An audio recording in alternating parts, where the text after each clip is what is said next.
I'm imagining it was a beautiful thing when kids who loved comics and manga first seen their favorite characters get animated in cartoon shows and anime. I wasn't around during that time when it first happened, but I was around the time when these cartoons and anime characters started getting rendered in video games. I'm talking about cel-shaded games. You can usually tell that you're playing in the cel-shaded world when you can see the black outline around the characters and environments. And instead of trying to be the most realistic looking game ever, it's usually putting style at the top of its presentation. Jet Set Radio, Beautiful Joe, and Ultimate Spider-Man are some examples of games that led the charge when it came to the cel-shaded genre. But I'm here to talk about a few games that I played recently that build on the legacy of such a unique section of video games. All right, Baghdad, time to wake up. It's a beautiful day, full of opportunity.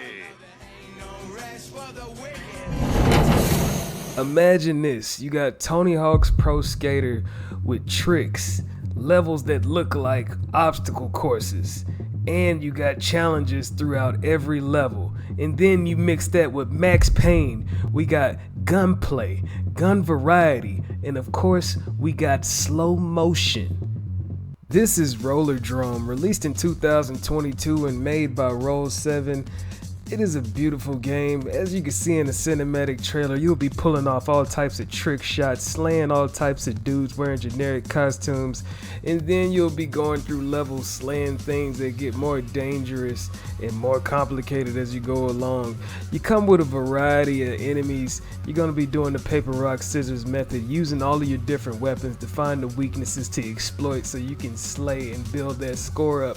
By the time you get to the end of the level, you got to check off all different types of challenges, and you're going to be going to different places. Whenever you make these transitions to different places, you get to explore different areas like the locker room, the green room. The story is set up to where you participate in the game show, extreme sport if you will, where you stylistically slay all types of mooks while doing these tricks and these slow motion shots. You could tell that the game was made on a modest budget. You have minimal story, you have clues and world building whenever you have those intermissions between the scenes, and then with the character variety is you, Kara Hassan, who looks like a beast when it comes to that promo material, the ops, which are dudes dressed up in these suits, robots, and a few boss battles, and you have less than a gig of memory whenever you're downloading this game. I'm talking about as soon as you start it, it's going to be downloaded within about 2 minutes. This does not take away from the greatness though, because this game kept me engaged during the entire time that I played.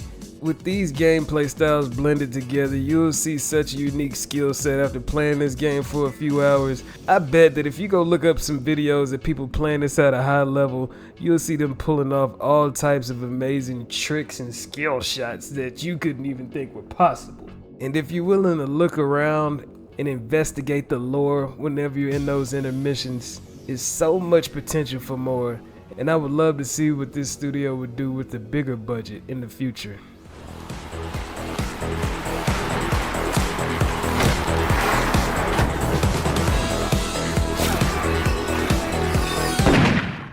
Next up, we got Bomb Rush Cyberfunk, released in 2023 and developed by Team Reptile. This game is a spiritual sequel to Jet Set Radio if you're from certain territories.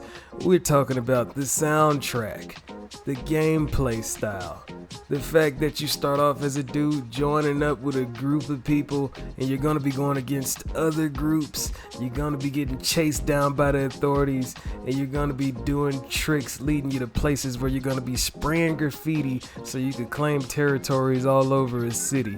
It seems like they got more freedom this time around because we got all types of ways of traversing the city. We're talking bikes, skateboards. Whenever you run into these authorities that are going to be trying to get you, you're going to be doing hand-to-hand combat moves, And then you're also gonna be going through these hallucinations or these psychological representations of things going on in your head, where you're gonna be, instead of traversing through a city, you're gonna be going through impossible obstacles that bend the rules even more. I mean, the game is already edgy as it is with its physics and the things that you're able to do, but when you get into these mental things, when you're grinding upside down, when you're doing these moon jumps into these abysses where there's bottomless pits, you're gonna see the imagination stretched in such a way when it comes to the setups that represent what your main character Red is going through. While I was playing through this game, I was thinking to myself, this is probably the closest thing we're gonna get to a Jet Grind Radio remake, and it's always good to see hip hop, soul, funk, and electric music blended together in a project like this.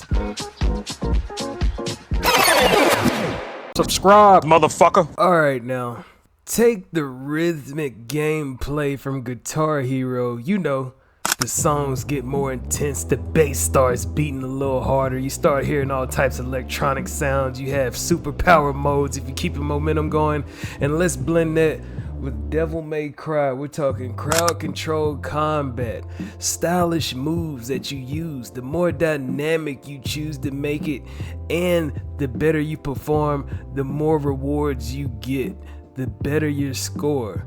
All these things come together to make the insane world of Hi-Fi Rush, released in 2023 and developed by Tango Gameworks. It could be said, I personally think that this game is one of the reasons why Tango Gameworks was brought back from the dead less than a month then the company was announced that it was closing.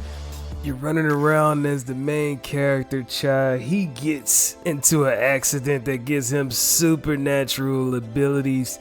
Next thing you know, you go through a whole bunch of Capcom signatures. You get a special arm. You get all of these friends. You start having assist moves just like Marvel vs. Capcom. You find out you got a surprisingly good rogues gallery full of creative and quirky characters that are ready to take your head off. You find yourself doing all these insane but spectacular combat moves with a guitar type weapon.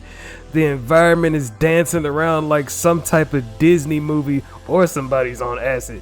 And next thing you know, you're jamming and tuning out while you keep up with the momentum of each song, because you've adapted and you've made sure that every combo that you do is gonna be to the beat and gonna correlate with any song that you hear playing. You're gonna have some of your favorite new songs while playing this game because they've made sure that the vibes match.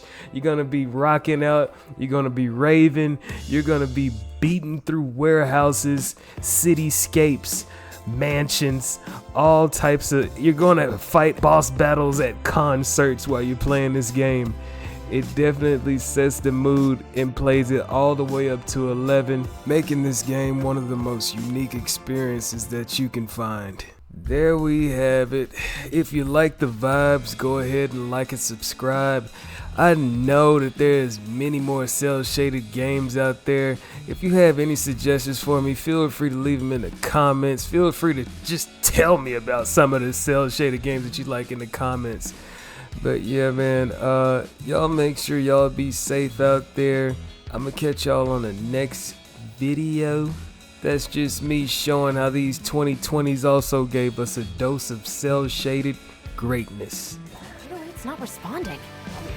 What did you do? Oh, hold on, did you just feel that? That beat? I think we got something here.